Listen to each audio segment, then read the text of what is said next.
Nepal bank limited तह 3 को समूह ख अन्तर्गत युनिट 2 मा बुककिपिङ एन्ड एकाउन्टिङ अन्तर्गत objective, scope, function and double entry system छ। त्यसको प्रश्न नम्बर 1 मा छ लेखा अभिलेखनको परिचय दिँदै यसको महत्त्व लेख्नुहोस्। व्यवसायमा हुने आर्थिक कारोबारहरूको क्रमबद्ध, व्यवस्थित र वैज्ञानिक तवरले विभिन्न पुस्तिकाहरूमा अभिलेख राख्ने कार्यलाई लेखापालन वा लेखा अभिलेखन बुककिपिङ भनिन्छ।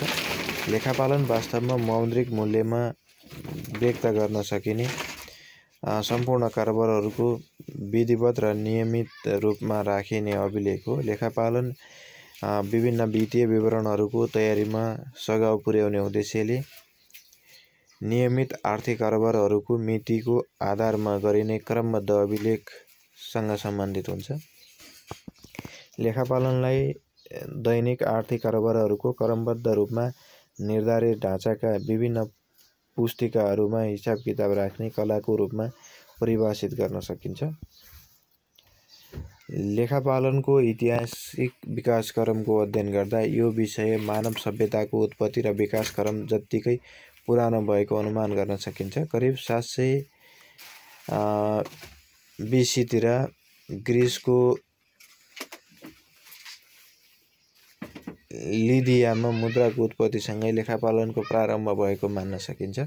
आधुनिक लेखापालनको अभ्यास भने 13औं र 14औं शताब्दीतिर इटालीबाट प्रारम्भ भएको मानिन्छ। आधुनिक लेखापालनका जन्मदाता, फादर अफ मोडर्न एकाउन्टेन्सीका फ्रेन्च नागरिक तथा प्रसिद्ध गणितज्ञ लुका डी पेसियोलीलाई मानिन्छ। उनले सन् 1494 मा प्रकाशन गरेको पुस्तक सुम्मा डे अर्थमेटिका जियोग्राफिका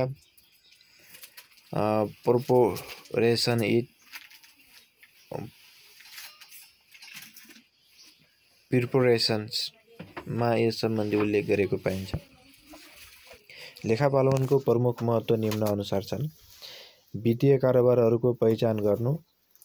सलेखापालनले व्यवसायमा वित्तीय कारोबारहरूको पहिचान गर्दछ। यसरी ती कारोबारहरूको क्रमबद्ध र वैज्ञानिक तवरले लेखा राख्नमा सघाउ पुर्याउँदछ। लेखापालनले व्यवसायका कारोबारहरू वित्तीय प्रकृतिका भए नभएको पहिचान गर्दछ। क्रमबद्ध र वैज्ञानिक अभिलेखन। लेखापालनले व्यवसायमा हुने दैनिक कारोबारहरूको मितिको आधारमा क्रमबद्ध अभिलेख राख्दछ। यसले वित्तीय र क्रेडिटका नियमहरूको पालना गरी अभिलेख राख्ने हुनाले उक्त अभिलेख वैज्ञानिक समेत हुन्छ। कारोबारहरूको वर्गीकरण र सलेखापालन कारोबारलाई प्रकृति अनुसार विभिन्न खातामा वर्गीकरण गर्दछ। यसले ती कारोबारहरूको व्यक्तिगत, वास्तविक र अवास्तविक खाताहरूमा अभिलेख राख्दछ। खाताहरूमा गरिने कारोबारहरूको वर्गीकरणले विभिन्न विवरणहरूको तयारीमा समेत सघाउ पुर्याउँदछ। कारोबारहरूको सारांश। विभिन्न खाताहरूमा वर्गीकरण गरिएका कारोबारहरूबाट लेखापालनको सन्तुलन परिचय तयार पार्दछ। यसबाट निश्चित मितिमा व्यवसायको सारांश प्राप्त हुन्छ। विवरणको तयारी। लेखापालनले विभिन्न विवरण र प्रतिवेदनको तयारीमा सघाउ पुर्याउँदछ। यसले व्यवसायलाई एक निश्चित मितिमा सारांश प्राप्त गर्न, विश्लेषण गर्न र त्यसको नतिजा प्रस्तुत गर्न सजिलो बनाउँदछ। यसबाट व्यवसायको वास्तविक अवस्थाबारे सजिलैसँग थाहा पाउन सकिन्छ। प्रश्न नम्बर 2 मा छ लेखाविधि भनेको के हो? यसको महत्त्व लेख्नुहोस्। व्यवसायका विभिन्न आर्थिक कारोबारको अभिलेखन, वर्गीकरण र सारांश तयार पारी सोको आधारमा विभिन्न विवरण र प्रतिवेदन तयार पार्ने प्रक्रियालाई लेखाविधि एकाउन्टिङ भनिन्छ। लेखाविधि भनेको विभिन्न वित्तीय कारोबार तथा घटनाहरूको क्रमबद्ध र व्यवस्थित तवरले अभिलेख राख्ने, कारोबारको वर्गीकरण गर्ने, सारांश तयार पार्ने, विवरण र प्रतिवेदन तयार पार्ने, सोको विश्लेषण र व्याख्या गर्ने एवं सोको नतिजा विभिन्न प्रयोगकर्ताहरू सामु सम्प्रेषण गर्ने विज्ञान वा कला हो। लेखाविधिलाई लेखापालनबाट प्राप्त भएका आर्थिक अभिलेखहरूको विश्लेषण र व्याख्या गर्ने माध्यमको रूपमा लिइन्छ। यसले विभिन्न विवरण र प्रतिवेदनहरूको विश्लेषण र व्याख्या पश्चात प्राप्त वित्तीय नतिजालाई प्रयोगकर्ता सामु सम्प्रेषण गर्ने कार्य समेत गर्दछ। लेखापालनको काम समाप्त भइसके पश्चात लेखाविधि प्रारम्भ हुन्छ। Accounting start when book ends. लेखाविधिलाई व्यवसायको भाषा ल्याङ्ग्वेज अफ बिजनेस मानिन्छ। लेखाविधिको महत्त्व। व्यापारिक संस्थाहरूको लागि सहलेखाविधि व्यापारिक संस्थाहरूको लागि कारोबारको पूर्ण र स्थायी अभिलेख राख्न उपयोगी हुन्छ। यसले व्यापारिक संस्थाहरूलाई विभिन्न तौरबाट सहयोग पुर्याउँदछ। यो व्यवसायको नाफा नोक्सान र वित्तीय अवस्था निर्धारण गर्न र कर गणना गर्न समेत सहयोगी हुन्छ। तसर्थ विभिन्न वित्तीय निकायहरू लिनमा व्यावसायिक संस्थाको लागि लेखाविधि उपयुक्त हुन्छ। गैर व्यापारिक संस्थाहरूको लागि स्कुल, कलेज, अस्पताल, क्लब आदि जस्ता गैर व्यापारिक संस्थाहरूको लागि पनि लेखाविधि उपयोगी हुन्छ। यसले ती संस्थाहरूलाई प्राप्ति, भुक्तानी, आम्दानी, खर्च, पुँजीकोष आदिको उचित अभिलेख राख्नमा सघाउ पुर्याउँदछ। ती संस्थाहरूको सफल सञ्चालनमा लेखाविधिले महत्त्वपूर्ण योगदान पुर्याउँदछ। सरकारको लागि सरकारले पनि विभिन्न प्रयोजनको लागि लेखाविधि प्रयोग गर्ने गर्दछ। यसले लेखाविधिको माध्यमबाट बजेट तर्जुमा गर्ने, वित्तीय सूचनाहरू सङ्कलन गर्ने र प्रतिवेदन तयार पार्ने आदि कार्य गर्दछन्। लेखाविधिले सरकारलाई विभिन्न प्रयोजनको लागि मूल्याङ्कन गर्न र उचित नियन्त्रण कायम राख्नमा समेत सघाउ पुर्याउँदछ। त्यसैले सरकारको लागि योजना, नियन्त्रण र निर्णय प्रक्रियामा लेखाविधि उपयोगी हुन्छ। पेशागत र सर्वसाधारण व्यक्तिहरूको लागि विभिन्न पेशागत व्यक्तिहरू जस्तै डाक्टर, इन्जिनियर, टेक्निसियन, लेखा परीक्षक, शिक्षक, वकिल आदिको लागि पनि लेखाविधिको महत्त्व हुन्छ। उनीहरूको आफ्नै पेशासँग सम्बन्धित आयव्ययको अभिलेख पनि लेखाविधिकै माध्यमबाट राख्न सक्दछन्। यसबाट अनावश्यक खर्च नियन्त्रणमा सघाउ पुग्दछ। त्यसैगरी सर्वसाधारण व्यक्तिहरूलाई पनि आफ्नो आम्दानी र खर्च बीच उचित सन्तुलन कायम राख्न एवं व्यक्तिगत र पारिवारिक गतिविधिहरूको लेखा राख्न लेखाविधिको ज्ञान आवश्यक पर्दछ। प्रश्न नम्बर 3 मा छ बुककिपिङ र एकाउन्टिङ बीच भिन्नता लेख्नुहोस्। बुककिपिङ र एकाउन्टिङ बीच भिन्नता निम्न बमोजिम छ। बुककिपिङ र एकाउन्टिङ। बुककिपिङमा 1 मा छ बुककिपिङ मुख्य रूपमा वित्तीय लेनदेनको पहिचान, मापन र रेकर्डिङसँग सम्बन्धित छ भने एकाउन्टिङ लेखाङ्कन बही खातामा वर्गीकृत गरिएको वित्तीय लेनदेनको सारांश, व्याख्या र संरचना सञ्चार गर्ने प्रक्रिया हो। 2 मा छ व्यवस्थापनले बुककिपिङका डाटाका आधारमा निर्णय लिन सक्दैन भने 2 मा एकाउन्टेन्टद्वारा प्रदान गरिएको डाटामा निर्भर रहँदै व्यवस्थापनले महत्त्वपूर्ण व्यावसायिक निर्णय लिन सक्दछ। 3 मा यसको उद्देश्य भनेको सबै वित्तीय लेनदेनको रेकर्ड उचित र व्यवस्थित राख्नु हो भने 3 मा लेखाको उद्देश्य वित्तीय स्थिति मापन गर्न र सम्बन्धित अधिकारीहरूलाई जानकारी सञ्चार गर्नु हो। 4 मा छ वित्तीय विवरणहरू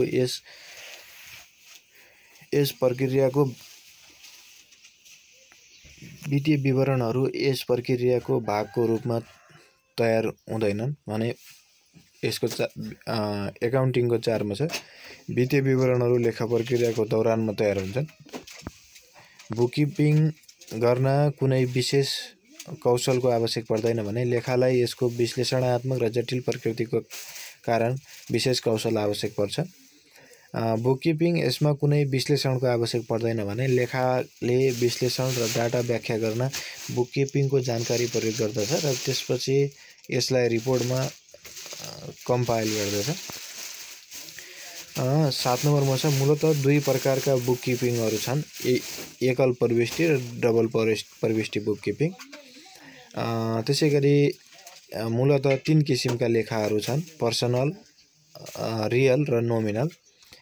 प्रश्न नम्बर 4 मा छ लेखा अभिलेखन र लेखा विधिका मुख्य उद्देश्यहरू लेख्नुहोस्। उत्तरमा छ लेखा अभिलेखन र लेखा दुई कार्यहरू हुन् जुन प्रत्येक व्यावसायिक सङ्गठनको लागि अत्यन्तै महत्त्वपूर्ण हुन्छ। सरल शब्दमा लेखा अभिलेखनमा वित्तीय लेनदेनको रेकर्डिङको लागि जिम्मेवार हुन्छ, जबकि लेखा वित्तीय डेटाको व्याख्या, वर्गीकरण, विश्लेषण, रिपोर्टिङ र सारांशमा जिम्मेवारी हुन्छ।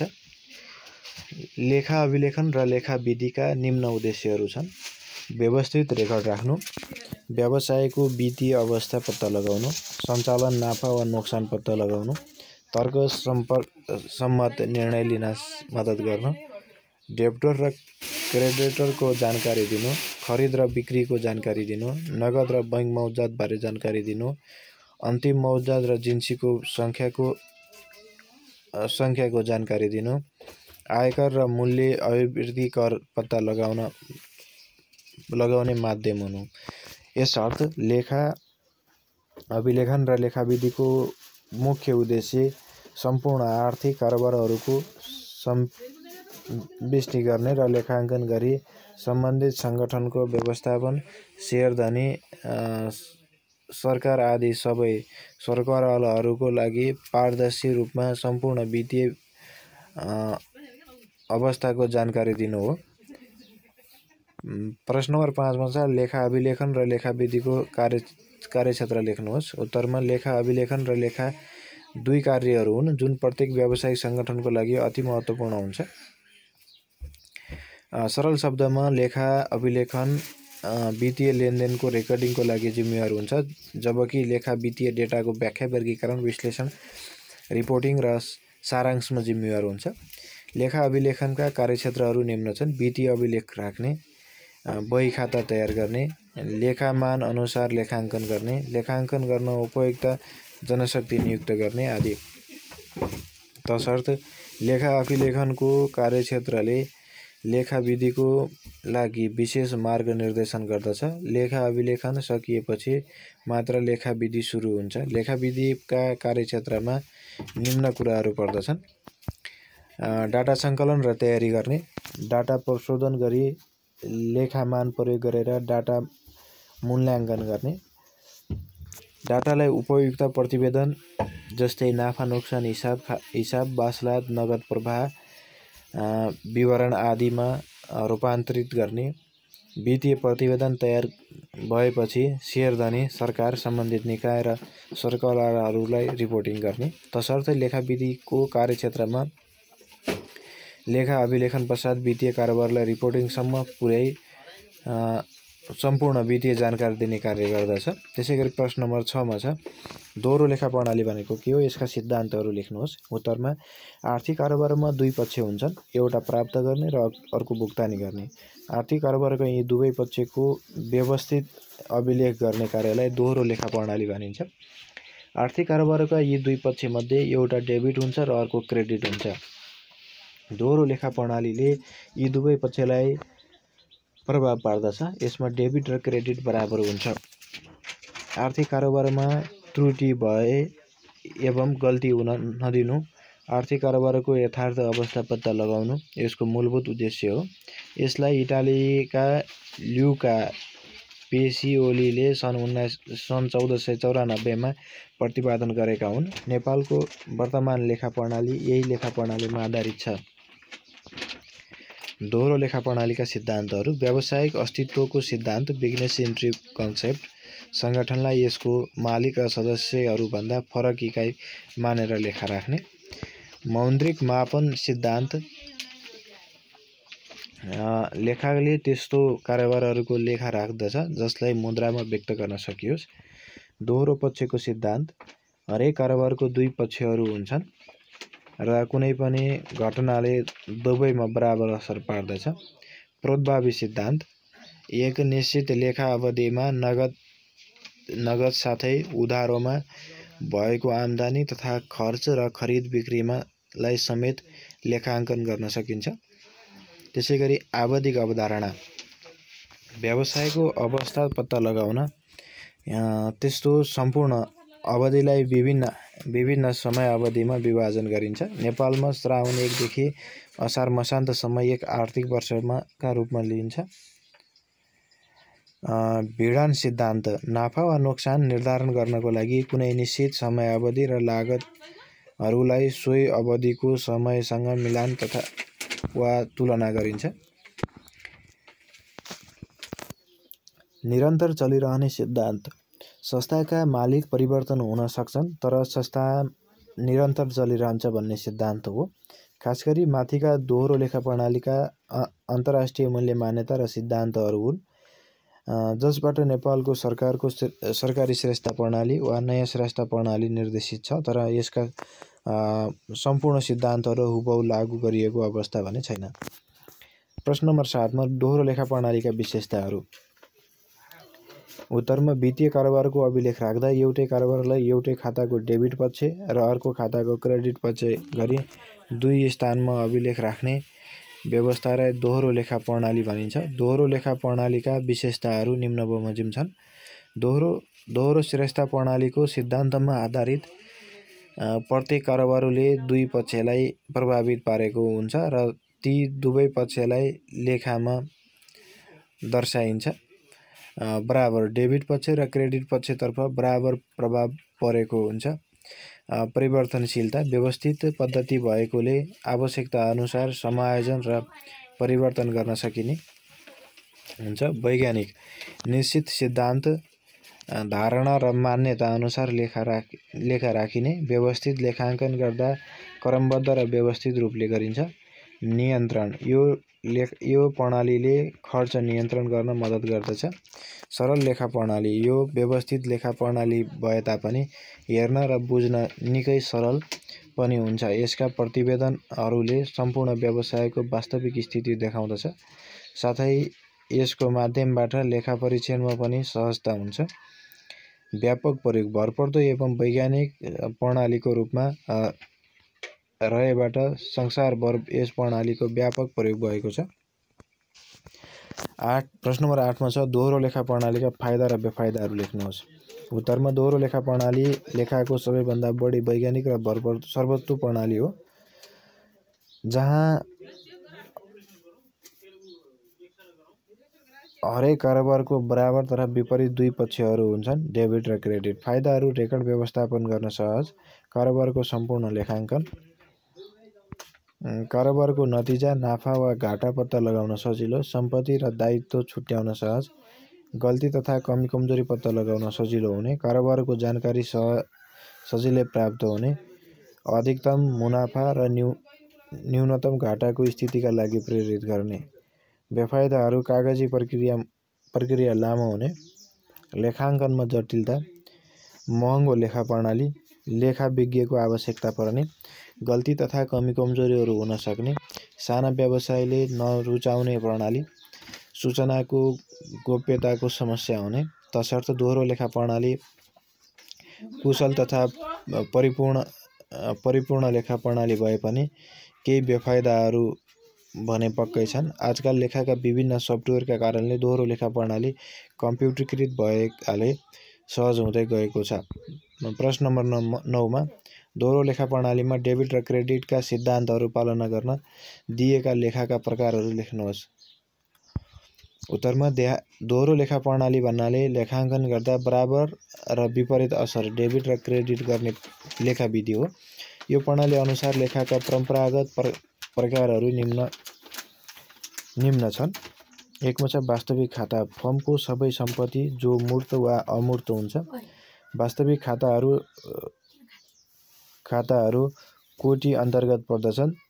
मूलतः वास्तविक खाताहरू चिजहरूसँग सम्बन्धित छन् जुन शारीरिक रूपमा हुन्छ र महसुस गर्न सकिन्छ। मूर्त वास्तविक खाताहरूका केही उदाहरणहरू निर्माण, मेसिनरी, स्टक, जग्गा आदि हुन्। अमूर्त वास्तविक खाताहरू चिजहरूसँग सम्बन्धित छ जुन शारीरिक रूपमा स्पर्श गर्न सकिँदैन। त्यस्ता वास्तविक खाताहरूका केही उदाहरणहरू सद्भावना, पेटेन्टहरू, ट्रेडमार्क आदि हुन्। वास्तविक खाताहरूको लागि गोल्डन नियम भित्र आउने डेबिट, के बाहिर जान्छ क्रेडिट। हस् त, धन्यवाद।